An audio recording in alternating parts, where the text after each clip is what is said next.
mosquito bomber, twin-engined, long-range, and made of wood. Officials of the de Havilland plant in Ottawa display the revolutionary construction and material of the new plane. The fuselage is made of two skins of plywood with an insulation of softer wood between. Answering the controversy of wood versus aluminum, in some cases the Mosquito has proved less vulnerable to gunfire than metal machines. The wings are formed of large sheets of supple wood, light, strong, and easily molded. The result is a high-speed reconnaissance bomber. Pictured for the first time, the Mosquito is wheeled from the hangar for a trial run. This new weapon is being built by the de Havilland Company as a result of a bottleneck in light metal material. Its engines are being made in American factories from English design. Unique in construction as well as material, the Mosquito is assembled in two pieces. The halves are then joined to make the body complete. This plane requires half the man-hours needed for a similar plane of metal. It mounts 4 cannon and 4 machine guns. Test pilot de Havilland sets his controls ready for the takeoff. The Mosquito taxis down the field, picks up speed, and lifts from the ground like a chip in the wind. Viewed from the nose of the plane, the airport beneath is a fast disappearing streak. Its speed and climbing power are military secrets, but has been known to outdistance the Focke-Wulf 190, indicating a maximum speed of 430 miles per hour. Slicing vapor trails with its wooden wingtips, the bomber does a slow loop.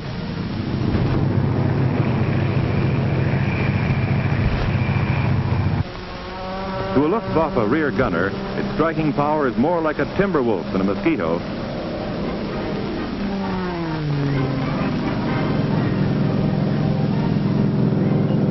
With one motor cut, it can stunt like a fighter, maintaining perfect balance and efficiency of speed.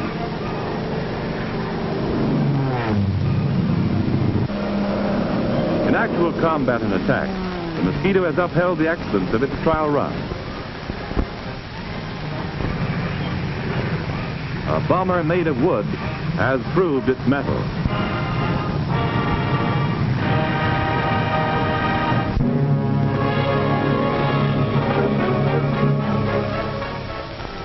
Milne Bay, on the tip of New Guinea Island, is an important harbor for the United Nations.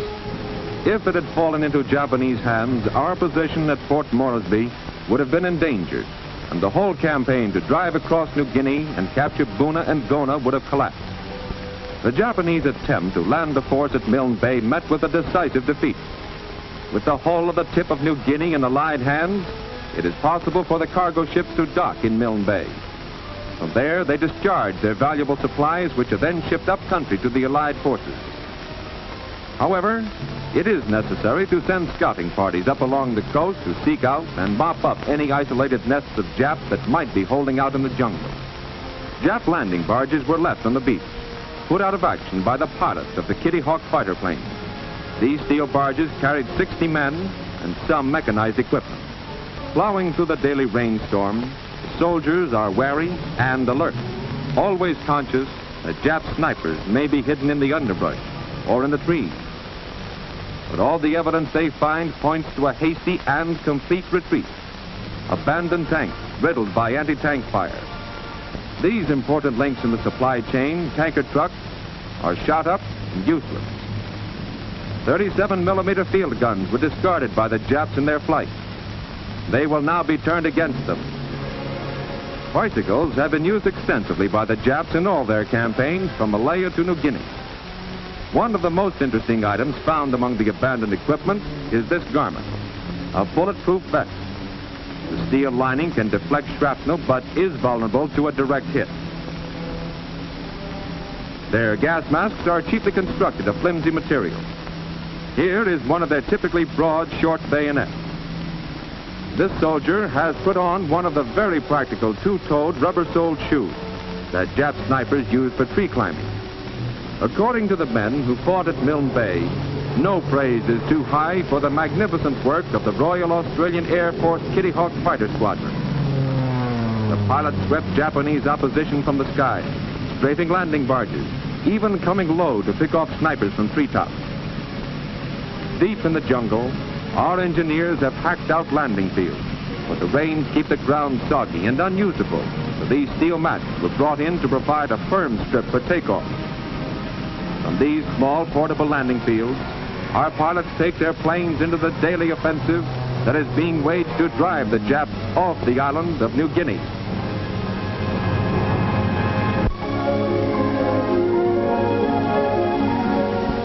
Many household appliances can no longer be purchased. Stores that once had well-stocked shelves are now empty, and some are forced to close. Kitchen utensils are now going into war production. Those that the housewife now has will have to last until the war is won.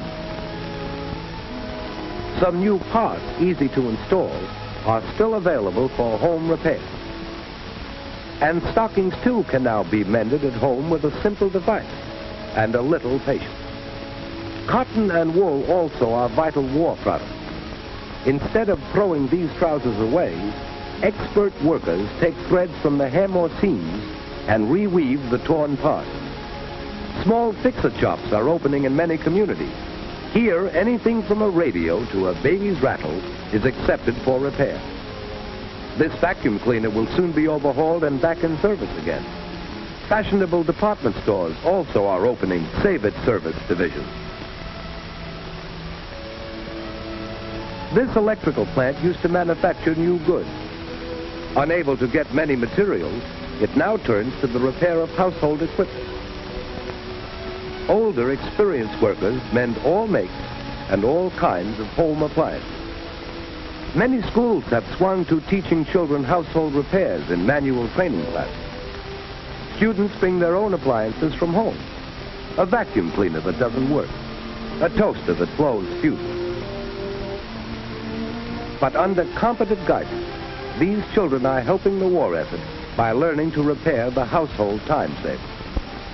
And in other schools, mothers and fathers are going back to the classroom once more, learning from competent teachers how to patch and mend. This teacher is explaining how to mend a screen with a simple patch purchased at any drugstore. Some people create a dangerous condition in their homes when they put a penny behind a blown-out fuse.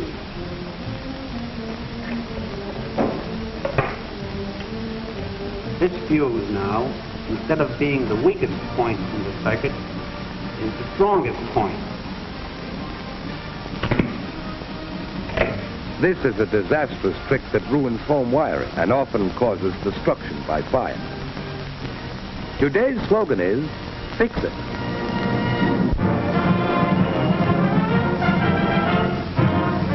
Here is a record of the first American attack ever made on Italian soil in the long history of war.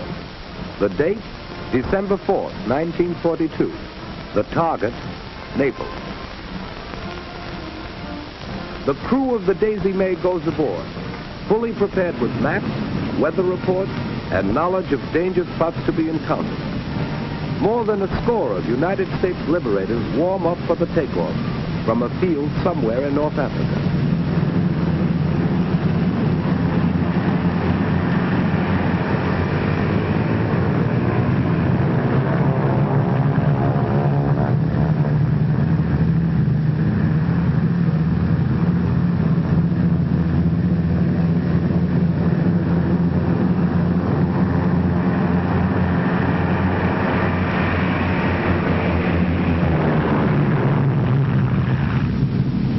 The course of the squadron is almost due north, over barren stretches of desert, then on out over the calm blue waters of the Mediterranean Sea.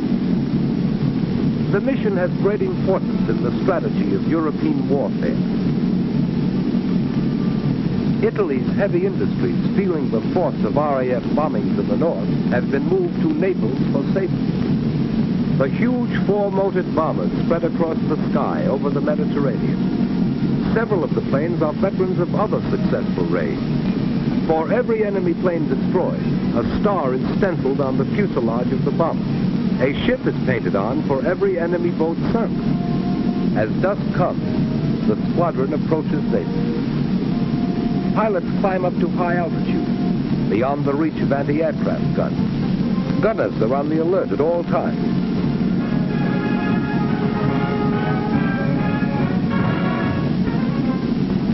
From the tremendous height, the bombing is accurate and intensive.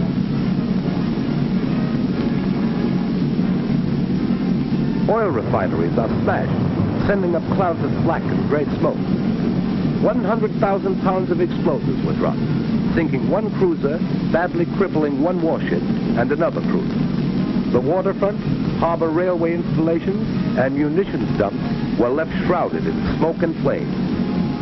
The raid on Naples, from which all American bombers returned, was brief, violent, and effective.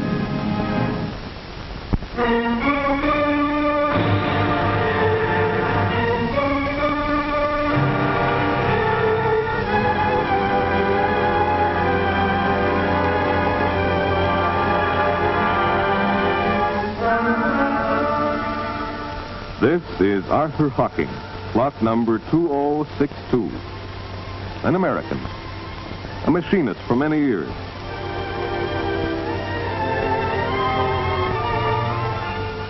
Several months ago, a telegraph boy came to Arthur Hocking's door.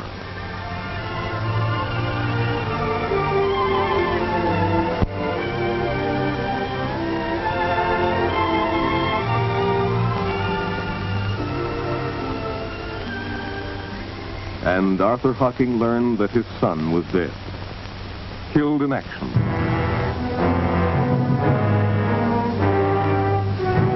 In the next few weeks, Arthur Hocking was puzzled. Many things looked very different to him now.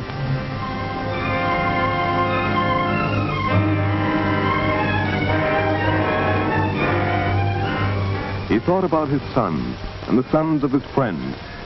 He felt he had something to say to his friends. And so, he wrote a letter.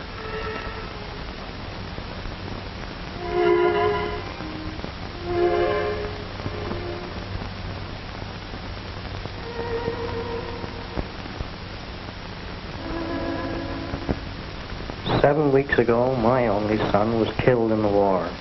Most of you know this, but you can't possibly know how hard his mother and I feel. That is, none of you except Walt Gardner, who just lost his boy, too. Since Hardy's death, I've been doing a lot of thinking. What I'm trying to figure out is why so many of us are taking things for granted and not doing all we can to help win the war. Maybe it's because we keep hearing and talking about the war lasting for years. That sort of thinking might keep anyone from hurrying. It could be that this long full stuff was why we lost almost 500,000 minutes of production time last month through absences and tardiness. Anyway, I'm fed up with all this talk about a 5 or 10 year war. There's no sense to it. We can win this war quick. We've got to. If we don't, your boys will be killed like mine was. So put those 5 and 10 year thoughts out of your head. Finish our refrigeration machines for the synthetic rubber program this month. Not next. Keep our portable cold storage line going 24 hours a day, not 16 or 20. Sure, this means sacrifices. It's no fun to work the night shifts. It's not easy to put 10% of your pay into war bonds. None of us go for gas and food rationing. These are nothing compared to losing someone you love. I know. Please, please don't wait for the casualty list to come rolling in.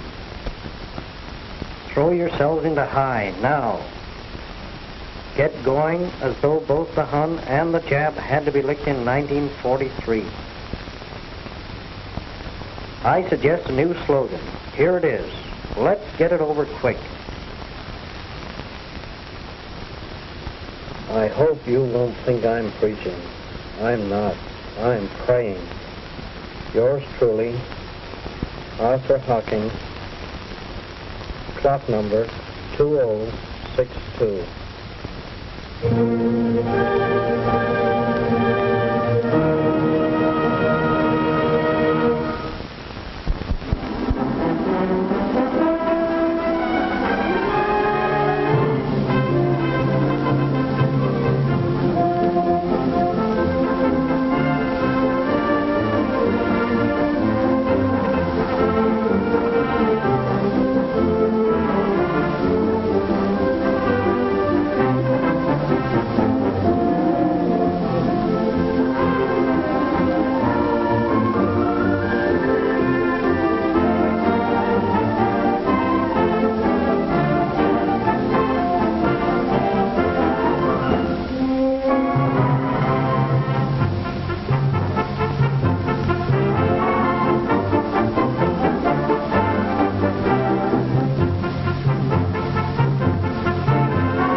The flag is carried by our ships in times of war and peace, and never have we struck it yet in spite of form and might. Who cheered our crew and cheered again for showing how to fight.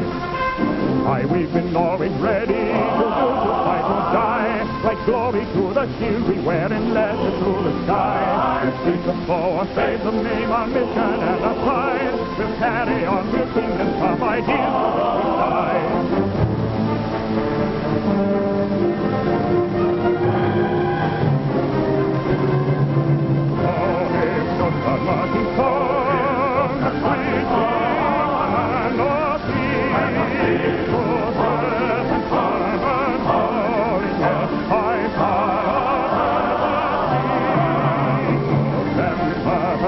Is a guide of fame, a glory to fight, to beg for fight and life, God we are for you.